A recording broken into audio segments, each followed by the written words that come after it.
KTV Originals। নমস্কার, Kolkata TV ডিজিটালের সকলকে স্বাগত। বিনোদনের সমস্ত গুরুত্বপূর্ণ এবং খুঁটিনাটি আপডেট নিয়ে শুরু করছি আজকের কালার বার। সঙ্গে রয়েছে আমি তসমিনা। চলুন দেখে নিই আজ কি খবর রয়েছে। ঋতুপর্ণা সেনগুপ্তের সঙ্গে হাত মিলিয়ে নতুন ছবি নিয়ে আসছেন পরিচালক সায়ন্তন ঘোষাল। ছবির নাম ম্যাডাম সেনগুপ্ত। থ্রিলার ঘরানার এই ছবির গল্প ম্যাডামকে ঘিরেই। এই ছবিতে কার্টুনিস্টের ভূমিকায় দেখা যাবে ঋতুপর্ণাকে। কাজের সূত্রে কলকাতায় আসেন তিনি, কিন্তু সেখানে এসে রহস্যজনকভাবে হারিয়ে যান তার স্বামী। তাকে খুঁজে পাওয়ার জন্য একাধিক রহস্যের সমাধান করতে গিয়ে বদলে যায় তার জীবন। ছবিতে ঋতুপর্ণা ছাড়াও মুখ্য ভূমিকায় দেখা যাবে ঋত্বিক চক্রবর্তী, অনন্যা চট্টোপাধ্যায়, দেবপ্রিয় মুখোপাধ্যায় সহ একাধিক অভিনেতাকে। সদ্য মুক্তিপ্রাপ্ত তামিল ছবি অন্নপূর্ণী বিতর্ক ও আইনি জালে জড়িয়ে যাওয়ায় ওটিটি জায়ান্ট নেটফ্লিক্স ছবিটি তুলে নিয়েছে। লেডি সুপারস্টার খ্যাত নয়নতারা ও জয় অভিনীত অন্নপূর্ণী সিনেমার ধর্মীয় অনুভূতিতে আঘাত হানা ও লাভ জিহাদের প্রচার করা হয়েছে বলে অভিযোগ উঠেছে। এছাড়াও শ্রীরামকে নিয়ে বিতর্কিত মন্তব্য করা হয়েছে বলেও অভিযোগ তুলেছেন হিন্দু কর্মী ও শিবসেনার প্রাক্তন সদস্য রমেশ সোলাঙ্কি। গত 8ই জানুয়ারি হিন্দুত্ববাদীদের একটি সংগঠন ছবির সঙ্গে সংশ্লিষ্ট অভিনেতা ও নির্মাতাদের বিরুদ্ধে অভিযোগ দায়ের করে মুম্বাইয়ে, যার ভিত্তিতে সকলের বিরুদ্ধে এফআইআর করা হয়েছে।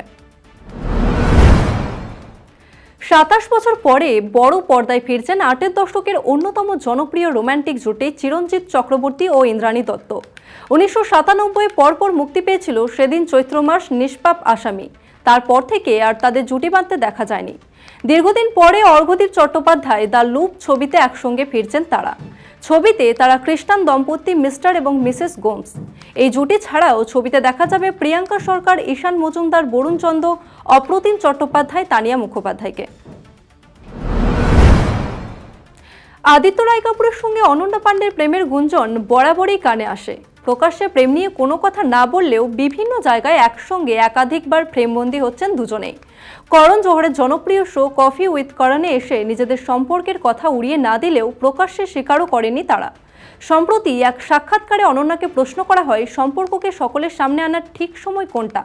অভিনেত্রী বলেন, আমার মনে হয় যারা সম্পর্কে রয়েছেন সেই দুই ব্যক্তি যখন মনে করবেন এবার তারা নিজেদের সম্পর্ক নিয়ে প্রকাশ্যে জানাতে পারেন, তখনই ঘোষণা করা উচিত। পরিবার বা কারো চাপে পড়ে কোনো সিদ্ধান্ত নেওয়া উচিত নয়। অ্যানিম্যালের সাহসী চরিত্রে অভিনয় করে লাইমলাইটে আসেন তৃপ্তি ডিমরি। অ্যানিম্যালে মাত্র 10 মিনিটের উপস্থিতি বদলে দিয়েছে তৃপ্তি ডিমরির ভাগ্য। রাতারাতি তার ইনস্টাগ্রাম ফলোয়ার 6 লক্ষ থেকে বেড়ে দাঁড়িয়েছে 33 লক্ষে। এখনও গোটা দেশের নতুন ক্রাশ তিনি। সন্দীপ রেড্ডি ভাঙ্গার এই ছবিতে রণবীরের সঙ্গে তৃপ্তির অন্তরঙ্গ দৃশ্য দেখে চোখ কপালে দর্শক কুলের। একটি দৃশ্যে রণবীর তৃপ্তিকে জুতো চাটতে বলেন। অন্য একটি সিনে সম্পূর্ণ নগ্ন হয়ে যৌনতায় মেতে উঠতে দেখা যায় তাদের। এসব দেখে কি বললেন তৃপ্তির বাবা মা? সম্প্রতি সেই কথাই জানালেন অভিনেত্রী। এক সাক্ষাৎকারে তৃপ্তি বলেন, আমার বাবা মা চমকেই গিয়েছিলেন আমাদের অন্তরঙ্গ দৃশ্য দেখে। আমি তাদের বলেছি আমি কোনো ভুল করছি না, এটা আমার কাজ। যতক্ষণ আমি এটাই কমফোর্টেবল এবং নিরাপদে আছি এতে কোনো সমস্যা নেই।